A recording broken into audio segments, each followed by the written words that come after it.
Antes de arrodillarnos para una oración, meditemos en el pasaje bíblico que se encuentra en el libro de Salmos 119, versículo 1. Bienaventurados los perfectos de camino, los que andan en la ley de Jehová.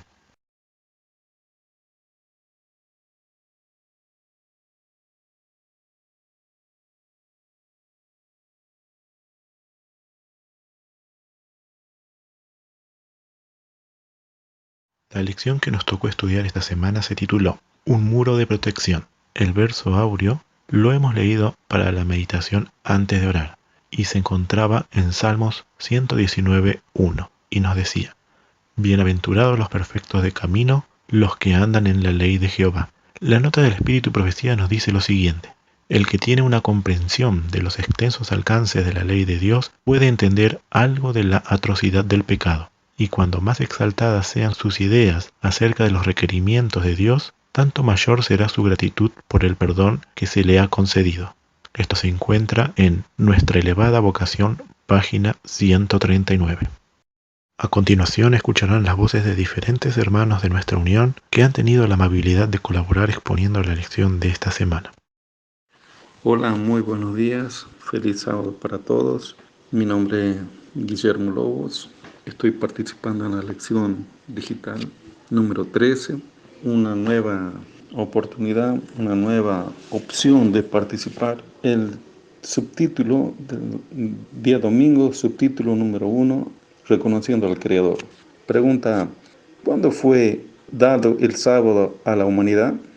¿Cuál era el propósito del sábado? Bueno, nosotros sabemos que debemos relacionar el título un muro de protección. Hoy por hoy sabemos en la situación en la que está, cuál es el significado de una protección. La pandemia esta tiene su implicancia y nosotros tenemos que protegernos con barbijo, con medidas de prevención, con todo lo que sea necesario para evitar algún mal mayor en nosotros. Lo mismo Dios, en su inmensa sabiduría, dio un día exclusivo, lo bendijo y lo santificó, el día séptimo, el día sábado. En ese día Él reposó. ¿Por qué reposó? Porque quería dar un ejemplo. Y también para que el hombre en ese día pare y recuerde a su Creador. Para que el hombre pueda distinguir al Dios verdadero de los dioses falsos. Pregunta número B. ¿Cuáles son algunas normas generales de la verdadera observancia del sábado? Isaías habla de retraer el pie de hacer tu voluntad. En mi día santo y los llamares delicias, santo glorioso del Señor, y lo venerare no haciendo tus propios caminos, ni buscando tu voluntad, ni hablando tus palabras. Qué importante es que nosotros aprendamos a hacer de esas normas algo propio, algo nuestro. Y el punto C: ¿por qué a menudo fallamos en vigilar nuestras palabras durante el sábado? Mateo habla al respecto y dice: generación de víboras, ¿cómo podéis hablar bien siendo malos? Porque de la abundancia del corazón habla la boca. Aquí vemos qué importante es que nosotros controlemos nuestros pensamientos, cuidemos nuestra lengua, porque también hay un texto que dice: tal es el pensamiento, tal es él. Entonces, hay una relación muy unívoca de la educación que quiere Dios impartirnos a través del día sábado. Aprender a controlar, a reconocer su creación, su amor a través de estas cosas que son necesarias para nosotros. Que Dios los bendiga, los guarde y estaremos unidos a través de este medio, que es un medio digital, que tal vez nosotros no hubiéramos tenido pensado llegar a estas instancias un día sábado, pero Dios lo ha permitido. Que sea para honra y gloria de Dios. Amén. Muy buenos días, un feliz santo sábado para cada uno de los hermanos y hermanas que participan del estudio de las Sagradas Escrituras por medio de la lección de escuela sabática. Estamos teniendo un estudio muy importante y muy apropiado para nuestros días. El Señor en su misericordia nos manda un mensaje de advertencia, un mensaje de amor en primer lugar. Él, en su infinita sabiduría, desde la fundación del mundo, Él colocó un muro de protección y ya estaba establecido antes de la creación del hombre. Cuando el hombre cayó, El Señor, en su mirada al futuro, dejó ese muro para que el hombre pueda tener una oportunidad con su gracia. Y en esta oportunidad vamos a hacer un breve análisis de lo que es el tópico del día lunes. El tópico se titula Poniendo a Dios en primer lugar. Vamos a considerar las preguntas de este día. La primera pregunta dice, ¿qué expresa Dios justo al principio de la ley, mostrando su importancia? Éxodo capítulo 20, versículo 3. El texto nos dice así en las Sagradas Escrituras: no tendrás dioses ajenos delante de mí. Dice entonces la subpregunta, ¿cómo manifestamos que hemos dado prioridad a algo en nuestra vida? ¿A qué otros tipos de dioses servimos a veces? Considerando entonces lo que las Sagradas Escrituras nos dicen, el Señor, en el principio de su santa ley, Él nos deja a nosotros una orden. Esa orden es no tener otros dioses. Podemos hacernos una subpregunta. ¿Por qué el Señor nos dice que no podemos tener otros dioses? El Señor al hombre le ha dado un libre albedrío y el hombre es responsable de las decisiones que toma. Pero estas son unas pocas de las reglas, y especialmente en la santa ley de Dios, que establece una prohibición para el hombre. Dios, en su infinita sabiduría, sabía que el hombre en su condición no iba a tener dominio sobre sí mismo. Entonces el Señor, por medio de este mandamiento, desea encauzar la mente del hombre hacia su ser infinito. Entonces, consideremos este texto. En la nota de Patriarcas y Profetas, página 313, nos dice así: se prohíbe al hombre dar a cualquier otro objeto el primer lugar en sus afectos o en su servicio. Nosotros, como seres humanos, siempre cuando queremos algo que nos interesa, ponemos nuestro afecto, ponemos nuestra atención y nos esforzamos. Pero acá, en esta prohibición, en este mandamiento, se nos dice de que si Dios no está en primer lugar, nosotros podemos caer en el pecado de la idolatría. Cualquier cosa que nos atraiga y que tienda a disminuir nuestro amor a Dios o que impida que le rindamos el debido servicio es para nosotros un Dios. Esto entonces es un peligro para nosotros en la actualidad. Hay muchísimas cosas que pueden ocupar nuestra mente y pueden desviarnos de tal manera que nuestros afectos queden separados de Dios, ¿no? Y este es el propósito de Satanás. En el inciso B, la pregunta nos dice, ¿cuál debe ser nuestra actitud hacia Dios? El Evangelio de Marcos capítulo 12, versículo 30, el Señor nos dice lo siguiente: amarás pues a tu Dios con todo tu corazón y de toda tu alma y de toda tu mente y de todas tus fuerzas. Este es el principal mandamiento. Acá el Señor, el Rey de Reyes, el mismo que había dado su santa ley allá en aquel monte encubierto detrás de aquella nube, de esa nube que mostraba la gloria de Dios, ahora vemos al Señor acá como un hombre, ¿no? Encarnado. Y Él da exactamente el mismo mandamiento. Y al igual que en el anterior, Él enfoca lo que es el todo del hombre: alma, mente, cuerpo. O cuerpo, alma y espíritu, como también sabemos. Entonces, cuando nosotros nos entregamos del todo a Dios, Dios siempre va a ser nuestra prioridad. Hay algo interesante que es importante que nosotros tengamos en cuenta. Dice que Dios no aceptará un corazón dividido. Entonces, ¿cuál es el consejo? Moisés, haciendo un recordatorio al pueblo, él implora al pueblo y le dice al pueblo: ¿qué pide Jehová tu Dios de ti? Sino que temas a Jehová tu Dios, que andes en todos sus caminos, que le ames, que le sirvas a tu Dios con todo tu corazón y con toda tu alma. Moisés comprendía el peligro que Israel estaba por enfrentar durante su peregrinación, ¿no? Y aún cuando estuvieran en la tierra, ellos ya establecidos. Por eso siempre el recordatorio: no tendrás dioses ajenos delante de mí. Entonces, he ahí la importancia. Pensemos en una experiencia así brevemente. Consideremos, Dios había dado su santa ley. El pueblo había aceptado ese compromiso y habían hecho un pacto con Dios. Entonces, es interesante. Ellos estaban al pie del monte y la gloria de Dios todavía cubría el Sinaí. Y esa gloria estaba a la vista de toda la congregación. Pero ¿qué pasó? Ellos le dieron la espalda. ¿Y qué hicieron? Pidieron otros dioses. Hicieron un becerro en Horeb. Se postraron ante una imagen de fundición y así cambiaron su gloria por la de un buey que come hierba. Es triste como el hombre, cuando es dominado, ¿no?, por las cosas materiales, cambia algo tan elevado, algo tan noble, por algo tan bajo. Entonces, así cambiaron la gloria de Dios por la imagen de un buey. ¿Cómo podrían haber demostrado mayor ingratitud o insultado más osadamente al que había sido para ellos un Padre tierno y un Rey todopoderoso? Pensemos en esto, el pueblo de Israel cometiendo un gran pecado. Oremos al Señor para que nosotros no caigamos en semejante mal y podamos nosotros obtener estos atributos que necesitamos para tener una relación con Dios, ¿no? En donde Él pueda ocupar el primer lugar. Porque dice Gálatas capítulo 5, versículo 6, porque en Cristo Jesús ni la circuncisión vale algo ni la incircuncisión, sino la fe que obra por amor. La fe que logra ponernos en contacto vital con Cristo expresa desde nuestra parte suprema preferencia, confianza perfecta, entera consagración. Obra en la vida del seguidor de Cristo la verdadera obediencia a los mandamientos de Dios, porque el amor a Dios y al prójimo serán el resultado de la conexión vital con Cristo. Ojalá que esto sea nuestro deseo y podamos nosotros consagrar al Señor. Dios bendiga a mis hermanos. Sigamos estudiando las Sagradas Escrituras. En el nombre de Jesús. Amén.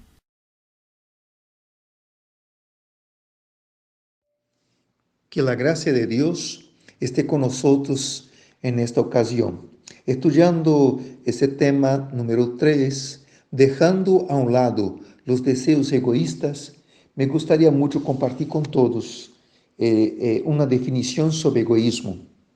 Es una palabra que supone el amor por demás exagerado que una persona siente por sí misma y que entonces, por esta razón, le hace atender desmedidamente su propio interés, despreocupándose y desinteresándose casi por completo por los demás, inclusive aquellos más allegados, tal es el caso de amigos, familiares, entre otros. La pregunta letra A nos lleva a una situación bastante delicada que uno tiene consigo mismo, ¿no? ¿Dónde se origina el deseo pecaminoso que conduce a pecados graves como la codicia y el adulterio? Entonces Jesús nos ayuda, responde para nosotros, ¿dónde? Porque del corazón salen los malos pensamientos, salen muertes, adulterios, fornicaciones, hurtos, falsos testimonios, maledicencias. Son cosas, son elementos que alimentamos en nuestro propio corazón. ¿Está bien? Y lastimosamente no vemos cuán mal somos nosotros cuando hacemos esto. Estas son cosas que son puestas en nuestro corazón y alimentadas en nuestro propio corazón por Satanás. Pero necesitamos entender algo de una sola vez. El tentador no puede nunca obligarnos a hacer lo malo. Él puede nos tentar, Él puede hacernos ver ventajas, pero Él no puede nos arrastrar, Él no puede nos obligar, Él no puede. ¿Por qué? Porque somos criaturas de Dios. Dios nos da este libre albedrío. Bueno, la voluntad debe, en este caso, consentir. Si algo está en mi corazón, egoísmo, entonces, ¿qué debo hacer? Debo consentir. Aí eu começo a dar, nesse caso, começo a dar mais campo, mais apoio a Satanás. E, al final, a fé é abandonada. E aí, nesse caso, diminui minha confiança em Cristo. ¿Ya? Ante que Satanás pueda ejercer su poder sobre nosotros. Entonces, solamente cuando consentimos, cuando abandonamos nuestra fe en Dios, entonces Satanás comienza a prevalecer sobre nosotros. Letra B. Cuando nos damos cuenta de que el campo de batalla está dentro de nuestra mente, ¿qué debemos hacer? Otra vez ahora, la palabra de Dios nos ayuda. Y Pablo, en una carta a Filipenses, capítulo 2, versículos 5 a 8, y exclusivamente en el versículo 5 dice, haya pues en vosotros este sentir que hubo también en Cristo Jesús. Entonces, el querer de Jesús era el querer de Dios. Jesús no tenía su propio querer, así como yo, así como nosotros necesitamos dejar nuestro propio interés y hacer la voluntad de Dios, buscar el interés divino. Ahora, ¿cómo alcanzamos esto, no? Nos dice la pluma inspirada, mediante la conversión, mediante la transformación, los hombres, yo, vos, nosotros, han de recibir el sentir de Cristo. Entonces, ¿qué es lo que necesitamos saber para eliminar, para erradicar en nosotros el egoísmo? Tener en nosotros el sentir de Cristo. Pero para esto necesitamos una conversión y una transformación. En la letra C, ¿cuán profunda es la obediencia al séptimo mandamiento? Y bueno, una vez más vamos a ver que no solamente el actuar, mas ahora vamos a ver cómo Jesús nos ayuda a entender esta situación en el libro de Mateo, capítulo 5, versículo 27. ¿Qué dice ahí? Mas yo os digo que cualquiera que mirar a una mujer para codiciarla, ya adulteró con ella en su corazón. Entonces, ¿dónde procede el pecado? ¿Dónde se origina el pecado? En el corazón, no en los actos, no en la práctica. Cristo, al enseñar cuán abarcantes es la obligación de guardar la ley de Dios, declaró que los malos pensamientos y las miradas conscientes son tan ciertamente pecados como el acto ilícito que estamos por nuestra mente imaginando. Amigo que nos acompaña, la gracia de Cristo nos mueve, nos cambia cuando nosotros buscamos a Él con nuestro corazón abierto, libre de egoísmo. Entonces Jesús entra, el Espíritu Santo hace su papel, los ángeles nos protegen. Entonces, el pecado de la práctica y el pecado del pensamiento, de los deseos, son eliminados en nuestra vida. Que Dios nos bendiga hoy y siempre. Amén. El tópico del día miércoles tiene como título Rechazando los pensamientos destructivos. La pregunta A dice, ¿cuál es la raíz de la que proviene el homicidio? El apóstol Juan en su primera carta nos dice, todo aquel que aborrece a su hermano es homicida. Vemos que la raíz del homicidio es el odio, el aborrecimiento hacia el hermano. Esto me recuerda al primer homicidio registrado en la Biblia, que fue de Caín sobre Abel. Cuando pensamos en los asesinatos, vemos cuán terrible es. Quitar la vida a otro ser humano deben ser las cosas más espantosas que una persona puede llegar a hacer. Pero pocas veces vemos la magnitud que es odiar y aborrecer a un hermano. No nos damos cuenta que estamos cometiendo el mismo pecado que tuvo Caín sobre Abel.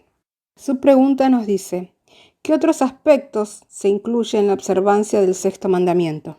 En el libro Patriarcas y Profetas de la página 316, la hermana de White hace una extensión de lo que abarca transgredir el sexto mandamiento.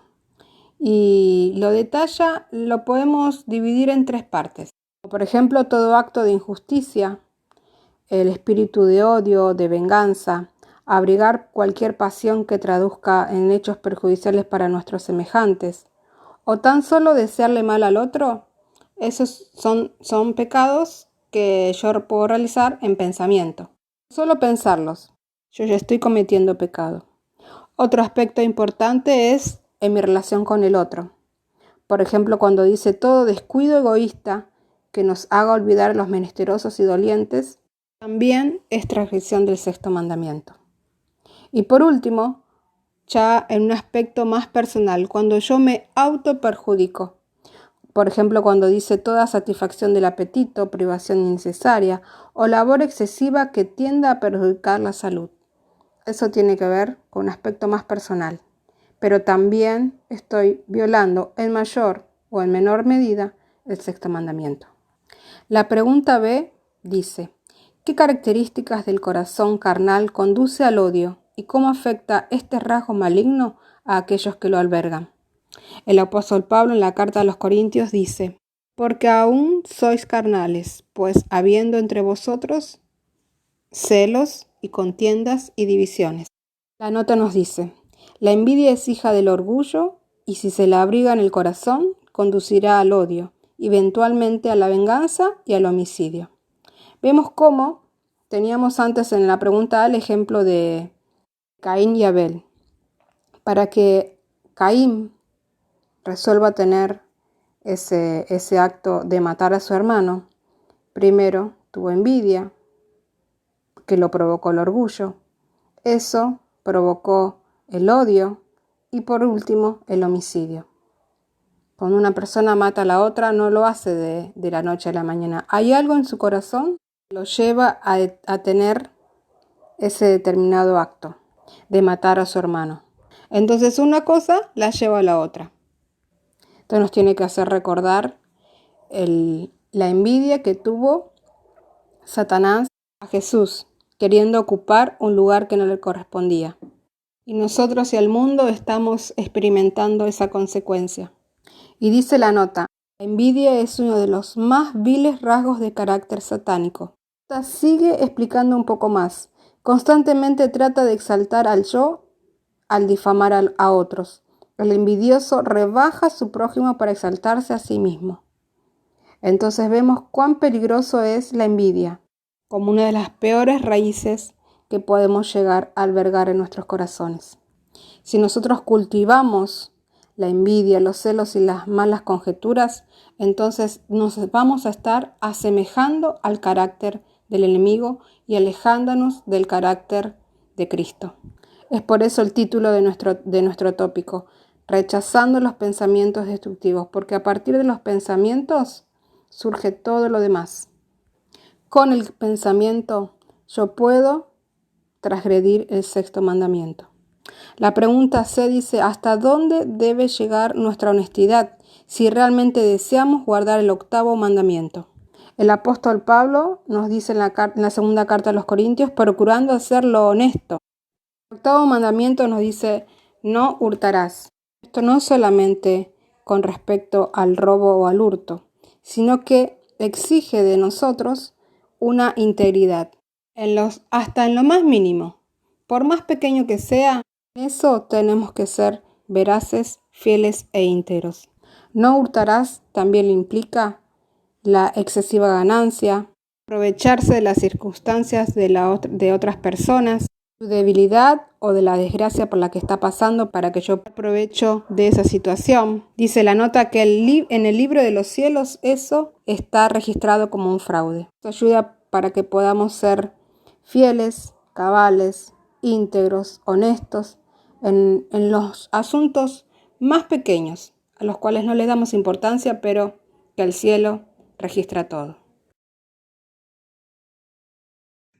¿Qué tal, apreciados hermanos? Vamos a desarrollar las preguntas del día jueves 26 de marzo, que lleva como título el más elevado honor terrenal. ¿Qué hay de especial en el quinto mandamiento? Según los textos bíblicos bastante conocidos, tanto de Éxodo 20:12 como de Efesios 6:2, se refiere al mandamiento sobre los padres. Honra a tu padre y a tu madre, para que tus días se alarguen en la tierra que Jehová tu Dios te da. Dice también Efesios que es el primer mandamiento con promesa. Entonces, el punto a resaltar acá, el primer punto a resaltar es que es el primer mandamiento con promesa. Es decir, podemos vivir más años. De acuerdo a cómo cumplamos este mandamiento, entonces tendremos mayor o menor expectativa de vida. Y es una promesa divina.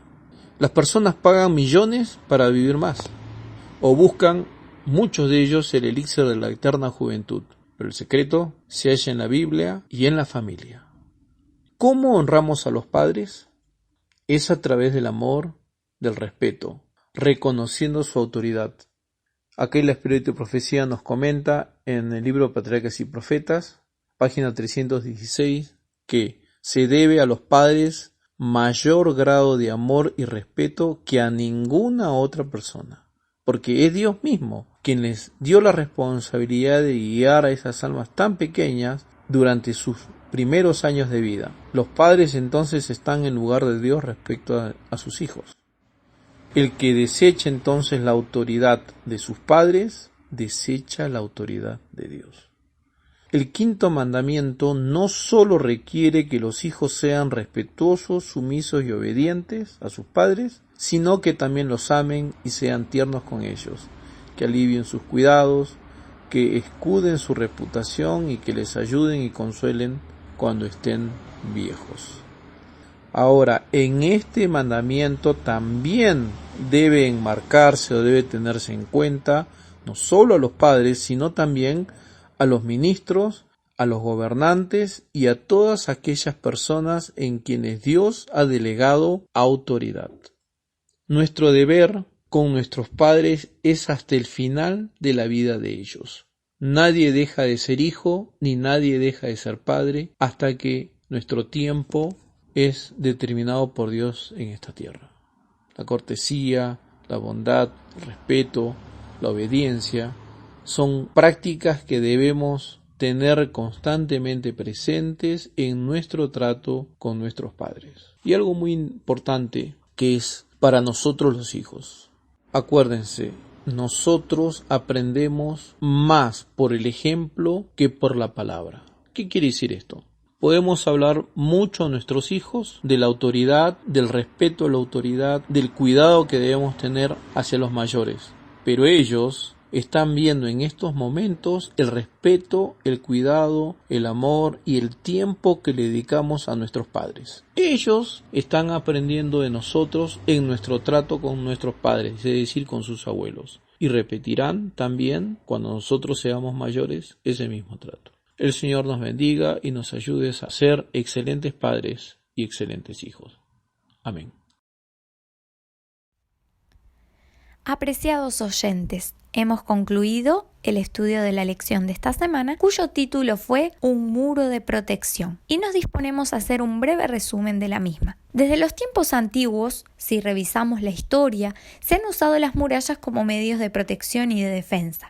Generalmente, estas se solían construir en derredor de ciudades o de pueblos para proteger a los habitantes de los posibles ataques del enemigo. Ahora, ¿qué defensa tenemos hoy como habitantes de este mundo que enfrentamos una lucha no contra carne ni sangre, sino contra principados, potestades, gobernantes de las tinieblas y espíritus de maldad, como dice el apóstol Pablo en Efesios? Tenemos un muro de protección nosotros también. Y ciertamente este no es un muro de piedra o de ladrillos que haya sido construido por manos humanas y que pueda ser derribado por el fuego enemigo. Este muro son los santos mandamientos de Dios revelados al hombre.